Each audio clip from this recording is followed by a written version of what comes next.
What does this mean for Morsi, his supporters, and, of course, the Muslim Brotherhood? Well, I think the issue is now much bigger than Morsi and the Muslim Brotherhood. But, I mean, for him, right now, he's sitting in jail and it doesn't seem like there's any likelihood that he's going to be released.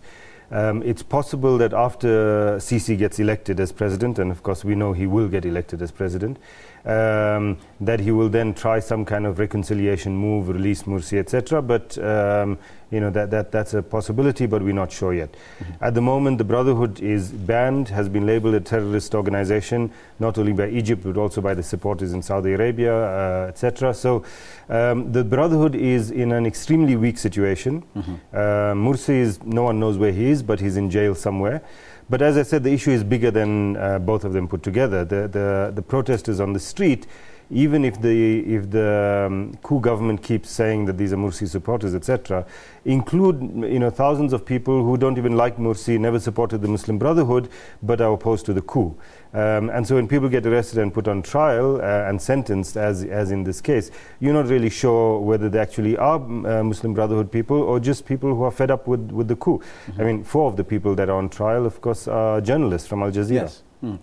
Are these charges, though, genuine, or are they just being used to settle political scores in this case? I think partly to settle political scores, but more importantly to maintain a kind of environment of intimidation. So the case that you mentioned, 529 people in one trial that took place over less than 2 days, where the defense was not allowed to present its case, and they were all sentenced to death. It's an issue that people are kept in their place.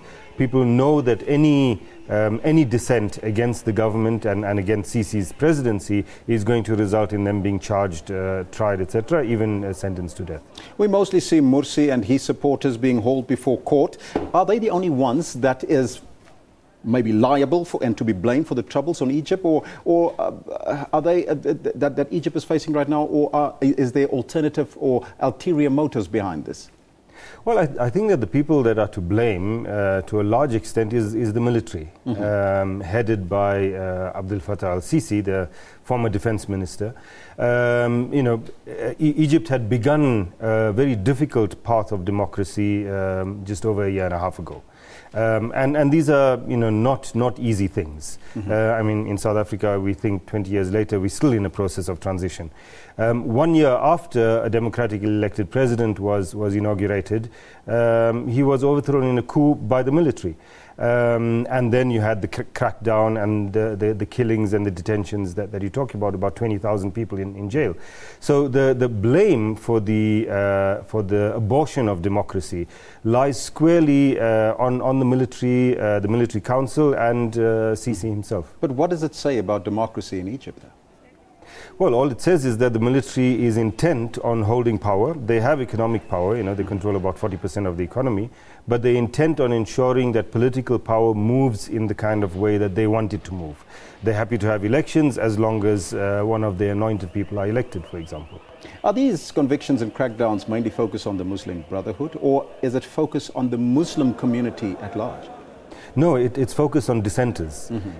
So some of those dissenters, many of those dissenters, probably a large majority of the dissenters are from the Muslim Brotherhood. But there are others who are leftists, socialists, nationalists, all flavor of people. And people who are not Muslim, Christians, for example, about 10% of the population is Coptic Christian.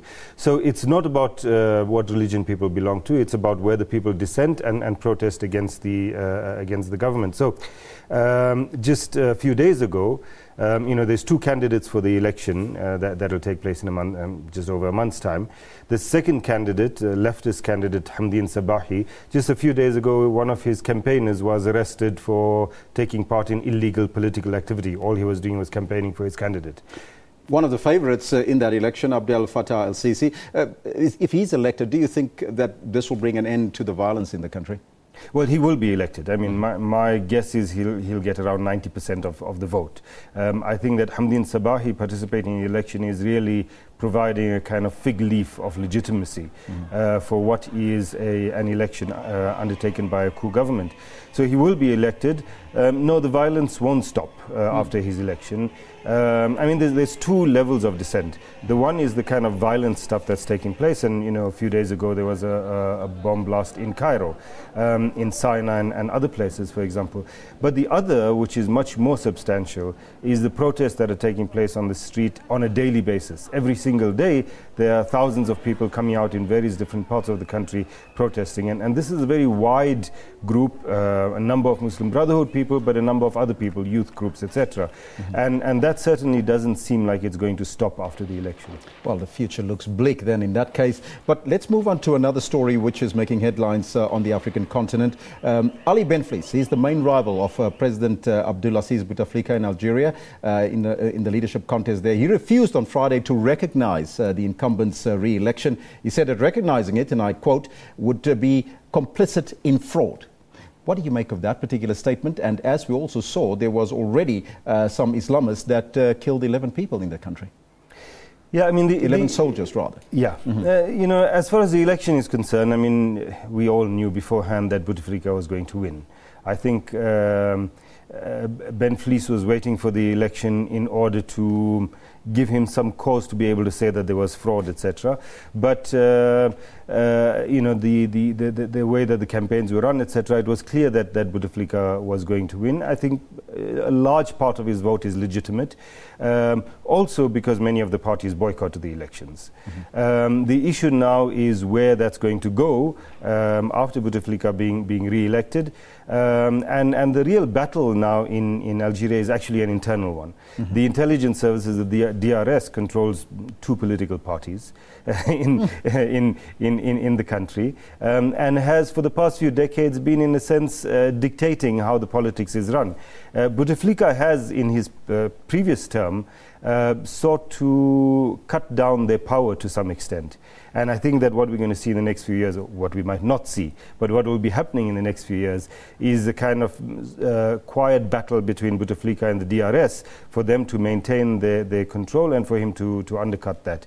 I don't think that Benflis's objections are going to amount to much. The current violence is currently happening with the opposition there. Is this perhaps a precursor to greater instability in that country, in Algeria? I don't think so. I think that it's a kind of random event, and I don't think it's going to lead to much more.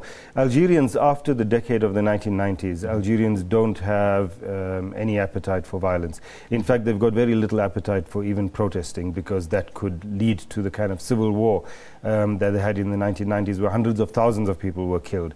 So I think this is a random event. I don't think it's going to see the beginning of violence in the country. Naeem, thank you so much for your time and your insight into Africa once again for us.